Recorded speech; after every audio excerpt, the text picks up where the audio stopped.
ಕರ್ನಾಟಕ ವಿಶ್ವವಿದ್ಯಾಲಯದೊಳಗ 4ನೇ ಸೆಮಿಸ್ಟರ್ ಅಧ್ಯಯನ ಮಾಡ್ತೀನಿ. ಫೈನಲ್ ಇಯರ್ ಇಲ್ಲಿ 4th ಸೆಮಿಸ್ಟರ್ ಅಲ್ಲಿ ಸ್ಟಡಿ ಟೂರ್ ಅಂತ ಹೇಳಿರುತ್ತೆ ಸರ್. ಅದ್ ಈ ಸಲ ನಾವು ಗುಜರಾತಿಗೆ ನಮ್ಮ ಡಿಪಾರ್ಟ್ಮೆಂಟ್ ಅಲ್ಲಿ ಫೈನಲ್ ಮಾಡ್ಕೊಂಡಿದ್ದೀವಿ ಸರ್. ಸೊ ಅದಕ್ಕೋಸ್ಕರ ಫೀಸ್ ಇದೆ ಸರ್. ಆ ಫೀಸ್ ಅನ್ನು ನಾನು ಕಟ್ಟಲಿಕ್ಕೆ ಸಹಾಯಕರಾಗಿದ್ದೀನಿ ಸರ್. 2-3 ಸಲ ಸರ್ಗೆ ಭೇಟಿ ಆಗಿದ್ದೆ ಸರ್ ನಾನು ನಮ್ಮ ಯೂನಿವರ್ಸಿಟಿಯಿಂದ.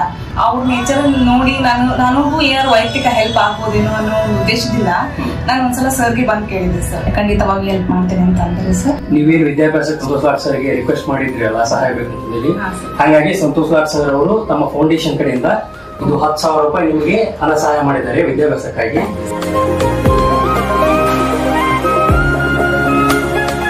ನಾನು ಅನ್ಕೊಂಡೇ ಇರ್ಲಿಲ್ಲ ಸರ್. ನಿಜಕ್ಕೂ ನನ್ಗೆ ಬಹಳ ಹೆಲ್ಪ್ ಆಗುತ್ತೆ ಸರ್. ಹಸಿದವರಿಗೆ ಗೊತ್ತು ಸರ್ ಇದು ವ್ಯಾಲ್ಯೂ ಏನು ಅಂತ ಹೇಳಿ.